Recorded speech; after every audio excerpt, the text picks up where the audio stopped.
Okay mga guys, so itong oras na to tinatanggal na natin ang water reservoir niya. Ayos na yung Kasi galing. nga, ayan, tignan nyo naman. So panoorin nyo lang to mga guys, mga kamaster. So ito simple lang to pero napakahalaga lalong-lalo na sa mga baguhan diyan . So ito, una natin tatanggalin ay ito, ayan, no. Ayan yung tinatawag na access valve yan.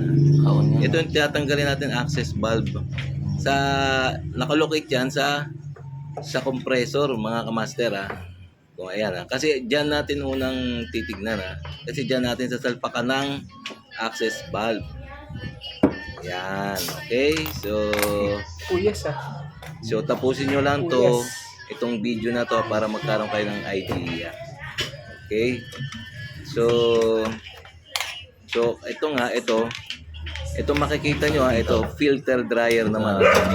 Itong ating tatanggalin na naman. So susunod Yan.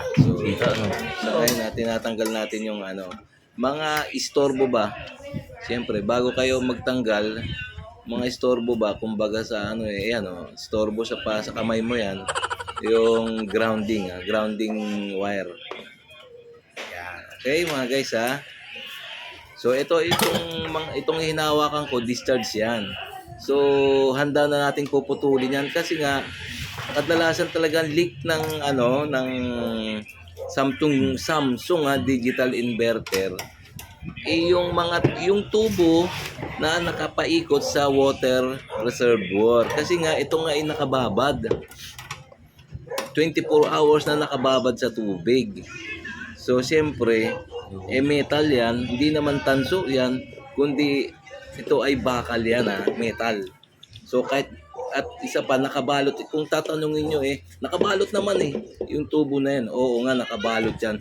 Pero yan ay nakabalot yan, pero tumatagos pa rin ang tubig. At saka kadalasan, yung plastic na nakabalot sa tubig, yung tubo na yon pinapasukan minsan ng tubig.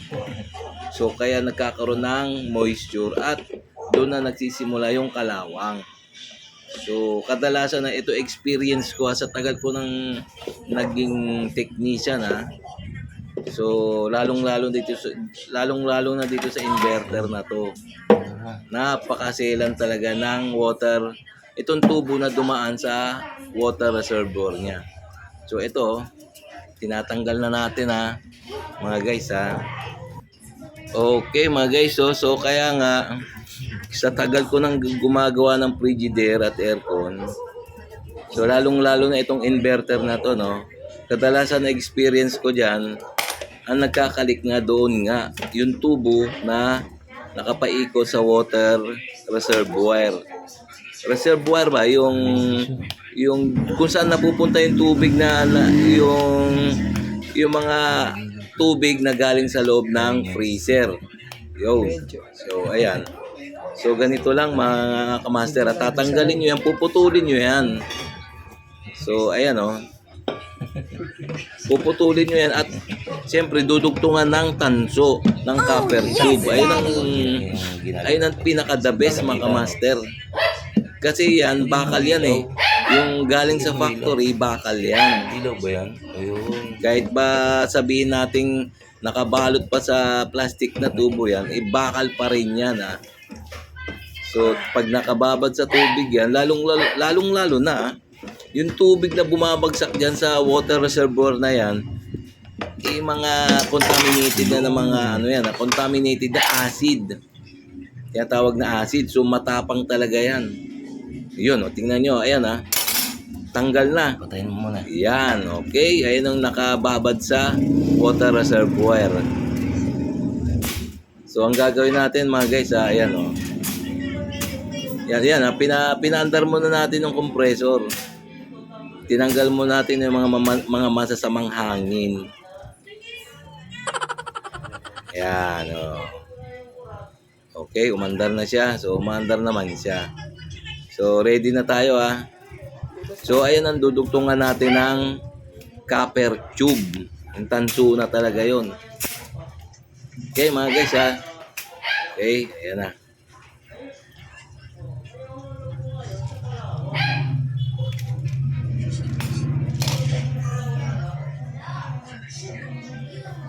Ayan, nakita nyo. So, okay na, binunot ko na, no? So, ayan. So, magre-ready na tayo gumawa ng tubo. Mag-install na tayo. Iduduktong na natin dyan, mga kamaster. Ha? Sinabihan mo. Lalong-lalo na sa mga baguhan dyan, ha? So, ito. Pwede rin sa mga nagdi-DIY. Sundan nyo lang tong video ko. Tapusin nyo lang to at magkakaroon kayo ng idea. Okay, mga kamaster? Okay.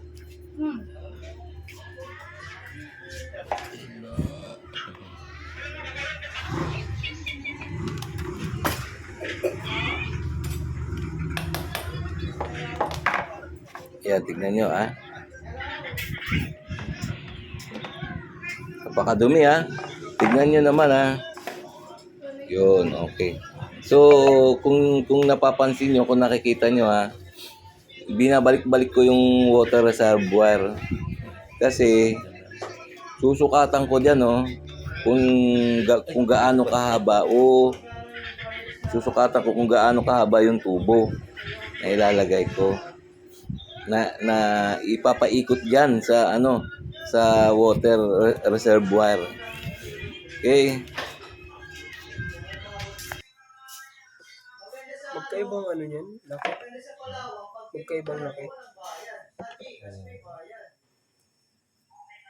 Okay mga guys, so kung makikita nyo, ayan may hawak akong ayan, tube bender, spring tube bender. So sinukat-sukat ko na yan mga kamaster, ayan. So dapat talaga mga gagawa nito kumpleto ang gamit. Katulad yan, gamit ko may tube bender ako, spring bender. Okay?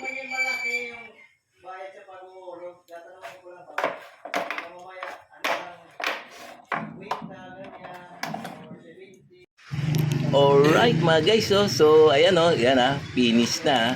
Napapakita ko sa inyo yung filter dryer ayan nilagyan ko na ng access valve. So ayan makikita nyo yan tingnan nyo yan nilagyan ko na ng copper tube. Inano ko na yan, dinugtong ko na. Hindi ko na pinakita kung paano hinangin kasi napakahirap talaga.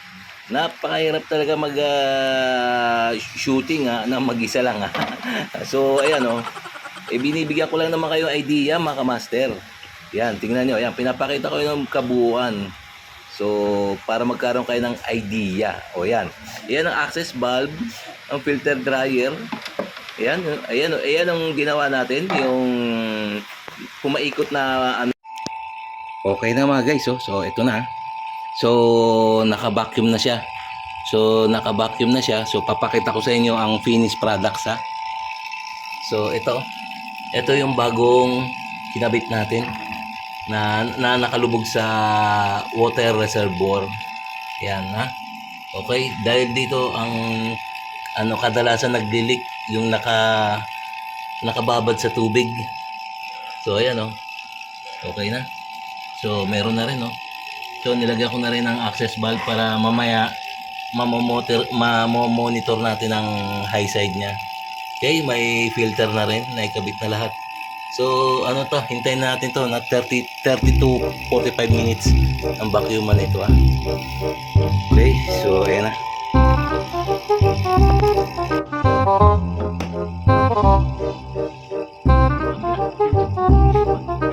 Sama din.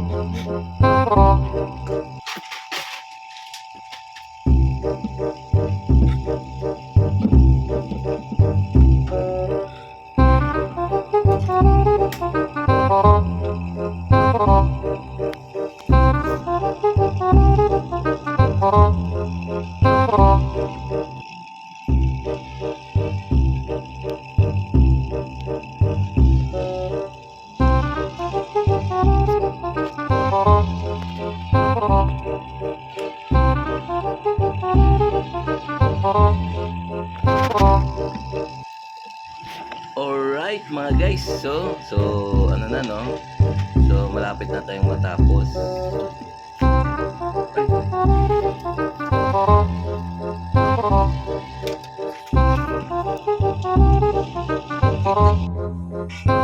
Ayan na po mga guys, so nandito na tayo sa pagkakarga ng Freon. Ito nga pala Freon, ito ay R600. Yung kanina, yung pinakita ko sa inyo, kasalukuyan nagba-vacuum tayo. Habang tayo nagba-vacuum, siyempre binabalik na yung mga dating mga accessories niya. So ngayon, nagkakarga na tayo ng R600 ngayon mga kamaster ha.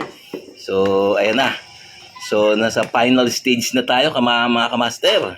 Okay. Okay, ayan na. So, kailangan yung tangke yung lata ng R600 nyo dapat ay nakababad sa, alam nyo kung saan, sa tabo na may tubig. Alam nyo kung bakit? Siyempre, para mabilis ang pasok ng refrigerant sa loob ng system. Diba? Okay, so another technique na naman to kay Master JM. Ito, okay tingnan nyo naman, pinakita ko sa inyo. Dire-diretso yung ilaw ng inverter board niya. So sa ngayon umaandar na ngayon ang system ang ating Samsung Digital Inverter Refrigerator. So sa ngayon inoobserbahan na natin to ngayon. So nagkarga na ako ng R600 So under observation pa sa ngayon. Okay? So ayan na. Okay, so continuous pa natin Continuous pa natin ikakarga ng R600. Wag lang yung yung kailangan papitik-pitik lang para hindi naman gaanong mabulunan ang ating compressor. Ganyan ang style niya wag kayong magmamadali kasi yung iba kasing mga hindi naman sa sa kumbaga sinisiraan ko yung ibang gumagawa nagmamadali magkarga. Parang madaling-madali sila na umuwi. Parang madaling-madali sila umuwi na para magkaroon ng kwarta. Ay, hindi pwede yung ganoon. Kailangan talaga pasundot-sundot lang karga ng R600 Kasi madalas kapag madalas kang magkarga ganyan, panay ang bukas mo, panay open, sara kasi nga nagmamadali ka na mapuno. Minsan sumusobra ang refrigerant. So kaya yung compressor nabubulunan. So dapat talaga konti-konti lang. Yan. Okay mga kamaster So another technique to kay Master JM. Pasundot-sundot lang yung karga ng R600 mga kamaster. Okay, ayan na. Kung mapapansin niyo yung kamay ko, papansinin niyo yung mga kamay kong mga kamay kong malupitan. Okay, so ayan na. So ayan na po mga kamaster. So ang kung nakikita niyo 150 PSI Wow, ang ganda ng discharge niya. So okay no? So ayan. Papakita ko sa inyo Yun, okay na. Okay, kamaster. Kung makikita nyo kabuuan papakita ko uli sa inyo yung kung paano ko ginawa Yun, makikita nyo yung yung tubo na na umikot doon sa reservoir niya. So, okay technique yan another idea yan sa mga baguhan lang Okay, tingnan nyo naman 0 PSI, okay? 150 PSI, okay? Ito, titignan natin sa loob. Kung malamig, wow! Ang init ng gilid niyan. Tingnan mo, ang ganda ng gilid niyan. Yung na yan. Yung refrigerator niya, mga kamaster. So, although talaga naman mainit talaga yan kasi nga, dapat mainit talaga. Di ba? Okay, mga kamaster. Ayan na, ang amperahe niya is 1.16. So, which is tamang-tama sa kanyang refrigerator. Humahataw na ngayon yan Humahataw na ang inverter compressor niyan. 1.13. Okay, hataw na hataw. Ang galing. Yun. 0 PSI. Okay, negative yan Negative 0 o negative 1. Ganyan ang mga karga ng R600 mga kamaster subaybayan nyo lang to. 165 PSI ang discharge naman niya. So, talagang magandang-paganda napakagandang system niya. So, okay. So, okay Obserbahan na lang natin to.